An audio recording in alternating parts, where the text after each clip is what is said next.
Hello everyone, how are you? This is Dr. Chavigar. Welcome to my channel Krishna Institute of Law. आज की video में हम आपको बताएंगे कि इंग्लिश ग्रामर में एडवर्ब होती है एक TOO2।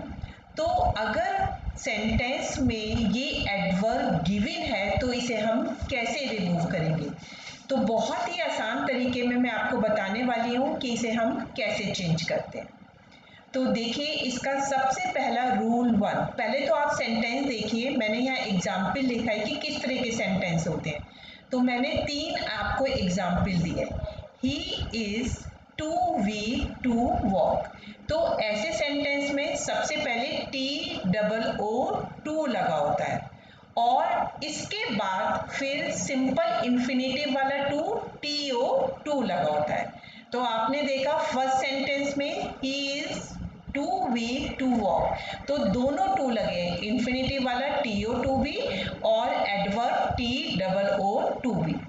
फिर सेकंड सेंटेंस में ले देखिए आप, it is too hot to go out. तो इसमें भी दोनों टू लगे हैं, TOO2 मीन्स एडवर्ब वाला टू है और TO2 मीन्स इन्फिनेटिव वाला टू है। तो अगर दोनों टू दे रखे हैं तो हम इस टू को कैसे हटाएंगे, ये बहुत इंपॉर्टेंट है और एग्जाम में जरूर आता है। तो आप इसका रूल 1 देखिए। तो अगर आपके दोनों टू हैं, TOO2 भी है और उसके बाद TO2 भी है, तो इसमें अगर हमें टू हटाने के लिए बोलते हैं तो हम क्या करेंगे, TOO2 की जगह क्या लिख देते हैं, सो। और जो इन्फिनेटिव वाला टू है उसे हटा के हम पहले दैट लगाते हैं, फिर प्रोनाउन लगाते हैं और फिर कैन नॉट लगाते हैं।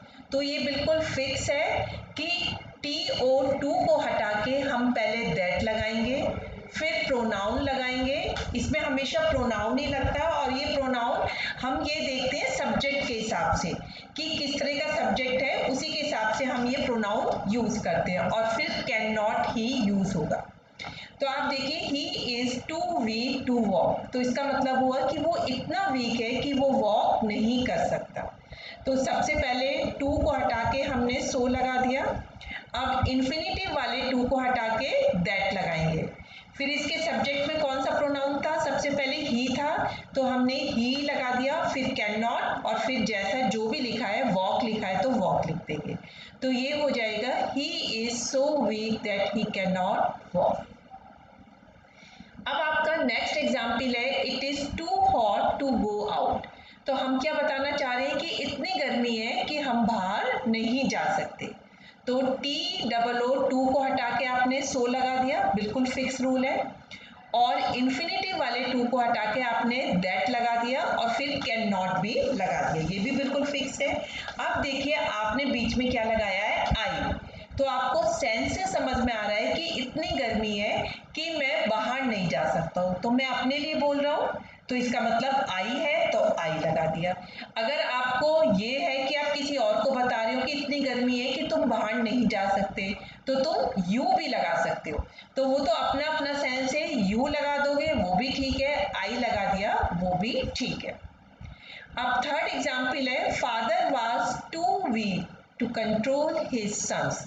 तो TOO2 को हटा के आपने सो लगा दिया और इन्फिनेटिव वाले टू को हटा के आपने दैट लगाया। अब यहाँ पे आपने कैन नॉट की जगह क्या यूज किया है, कुड नॉट। क्यों, क्योंकि ये सेंटेंस पास्ट में था, फादर वाज का मतलब क्या है, ये पास्ट टेंस है, तो अगर पास्ट टेंस है तो कुड नॉट लगाओगे। और एग्जाम्पल 1 और 2 में इज यूज हो रहा था, तो इट मीन्स प्रेजेंट टेंस है, इसलिए आपने कैन नॉट लगाया। अब प्रोनाउन में दैट के बाद हमने ही यूज किया है, क्योंकि फादर के लिए यूज हो रहा है कि फादर इतने वीक हैं कि अपने बच्चों को कंट्रोल नहीं कर सकते। तो फादर के लिए यूज हुआ है, तो फादर के लिए प्रोनाउन क्या होता है आपका, ही होता है, तो इसलिए that he could not control his son. Rule 1 आपको बिल्कुल क्लियर हो गया होगा। अब इसके एक दो एग्जाम्पल और मैं दे रही हूँ। अब house is too costly to be purchase. तो TOO2 को हटा के क्या लगाया आपने, सो लगाया, इन्फिनेटिव वाले टू को हटा के आपने दैट और कैन नॉट लगा दिया।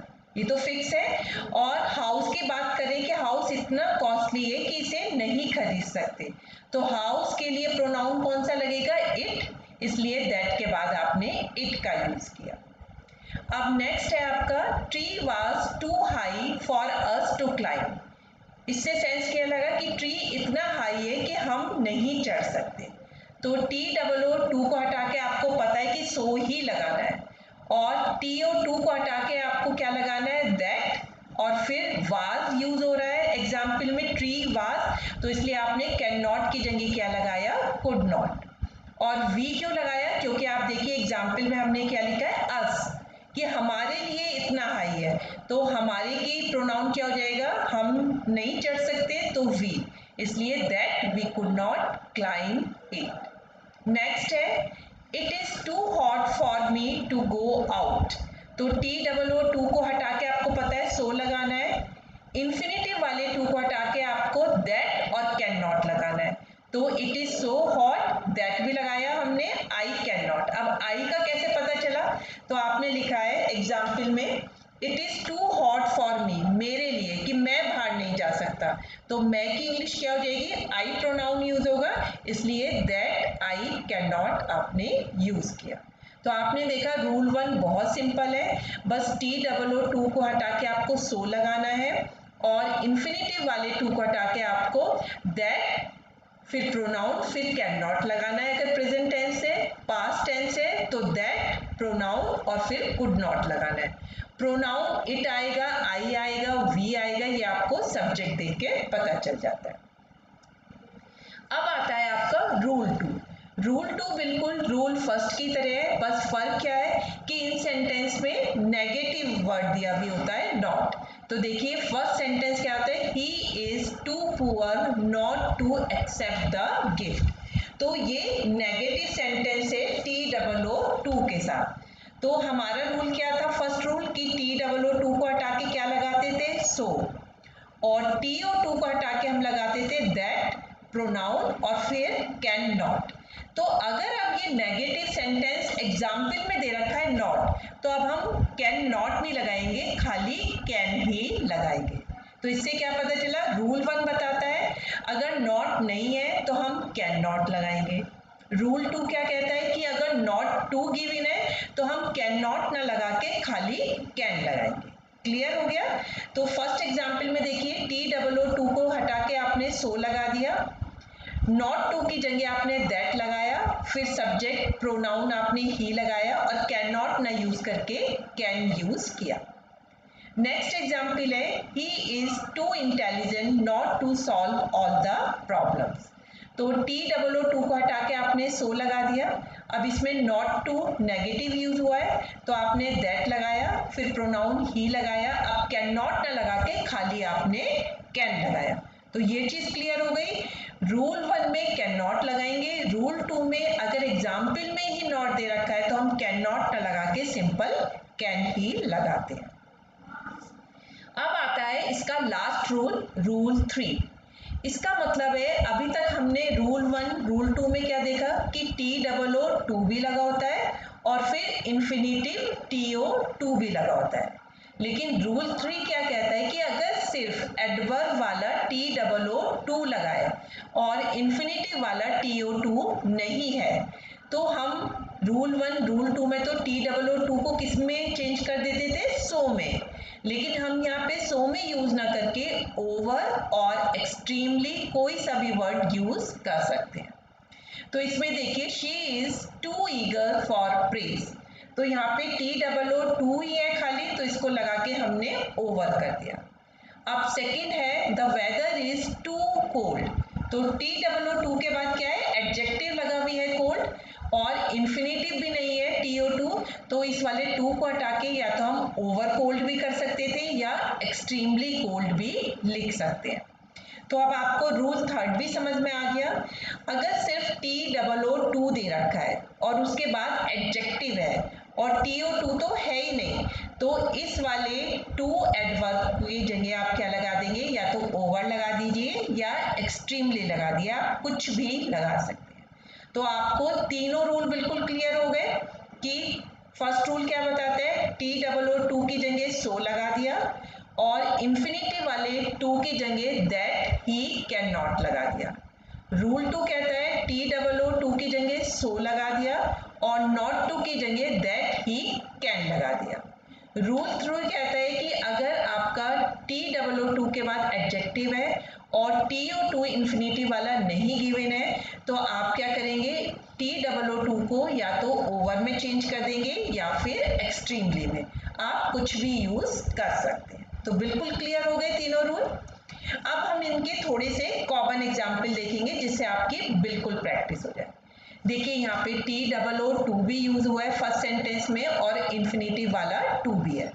तो TOO को आंसर में देखिए हमने क्या लिख दिया, सो, और इंफिनिटी वाले टू की जगह लिख दिया दैट, शी और कैन नॉट, ये बिल्कुल फिक्स है। फिर सेकंड है आपका he is too foolish to win the election.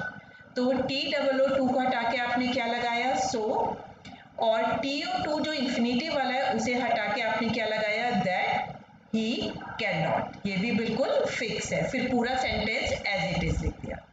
Third है he is too proud to learn. तो TOO को हटा के आपने क्या लगाया, सो, और TO2 को हटा के आपने लगा दिया दैट ही कैन नॉट, ये भी बिल्कुल फिक्स है। नेक्स्ट है they are too dishonest not to take a bribe. तो TOO को हटा के आपने सो लगा दिया और यहाँ पे नॉट टू है तो इसलिए आपने दैट, दे। अब यहाँ पे कैन नॉट नहीं आएगा, नॉट गलत लगा हुआ है, सिर्फ आप कैन लिखेंगे, that they can take the bribe. तो जहाँ नॉट टू होता है वहाँ पे कैन नॉट नहीं, सिर्फ कैन लगेगा, तो यहाँ पे कैन नॉट गलत लिखा है, सिर्फ आप कैन लगाएंगे। फिर नेक्स्ट है my heart was too full of word. देखिए रूल 3 क्या कहता है कि TOO के बाद अगर एडजेक्टिव है और फिर TO2 यूज नहीं है तब रूल 3 लगता है। तो आप देखिए इसमें TO2 तो नहीं है इंफिनिटी वाला, लेकिन TOO के बाद भी एडजेक्टिव नहीं है, फुल ऑफ वर्ड्स क्या है, ये एडजेक्टिव नहीं है, तो हम बिल्कुल इसे रूल 1 की तरह ही बनाएंगे। तो TOO को हटा के आपने सो लगा दिया, ठीक है, फिर फुल, फिर दैट लगा दिया, माई हार्ट है तो मैं के लिए यूज हो रहा है तो दैट के बाद आई, और फिर यहाँ पे ये पास्ट में था माई हार्ट वॉज, तो इसलिए कैन नॉट की जगह could not speak out in words. Speak out आपने खुद लिखा क्योंकि आप क्या कहना चाह रहे हैं कि मेरा हार्ट इतना भरा हुआ है कि मैं कोई भी शब्द नहीं बोल सकता, शब्दों को तो बोलना ही होता है, इसलिए आपने स्पीक आउट लगा दिया। क्लियर हो गया। अब नेक्स्ट है आपका the house is too costly to be purchase. तो TOO को हटा के आपने क्या लगाया, सो लगाया, और यहाँ पे टू इंफिनिटिव है तो आपने क्या यूज किया, that it can not, simple बिल्कुल।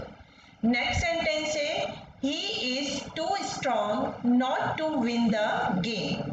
तो TOO को हटा के आपने क्या लगाया, सो, और यहाँ पे नॉट टू है तो आपने दैट ही कैन लगाया, कैन नॉट नहीं लगाया क्योंकि यहाँ पे नॉट टू है तो इसलिए आपने कैन का यूज किया।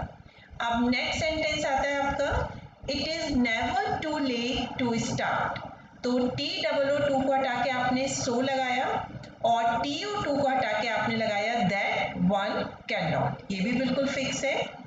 नेक्स्ट है आपका Ujjwal is too cute not to be love by all. तो TOO को हटा के आपने सो लगा दिया, अब यहाँ पे नॉट टू है, नेगेटिव है, तो इसलिए दैट ही कैन लगेगा, दैट ही कैन नॉट नहीं लगेगा। लास्ट सेंटेंस है आपका इट इज टू हॉट। तो देखिए टू के बाद एडवर्ब आपका एडजेक्टिव लग रहा है हॉट, और इसमें इंफिनिटिव TO2 भी नहीं है, तो इसका मतलब ये जो TOO है इसकी जगह या तो आप ओवर लगाएंगे या एक्सट्रीमली लगाएंगे, तो ये बन जाएगा आपका इट इज एक्सट्रीमली हॉट। तो अब आपको बिल्कुल अच्छे से समझ में आ गए होंगे, सिर्फ 3 सिंपल रूल हैं, रूल 1, रूल 2, रूल 3, कि अगर सेंटेंस में टू लिखा है तो आप उसको कैसे रिमूव करेंगे। आई होप कि आपको रिमूवल ऑफ टू बहुत इजी लैंग्वेज में समझ में आ गया होगा। मैंने पहले रूल भी बताए फिर आपको एग्जाम्पल भी बताए। I do hope it will be beneficial to you. अगर आपको अच्छा लगा तो आप इसे लाइक और सब्सक्राइब मेरे चैनल को करना बिल्कुल मत भूलिए। So that's all for today lecture. Thank you very much.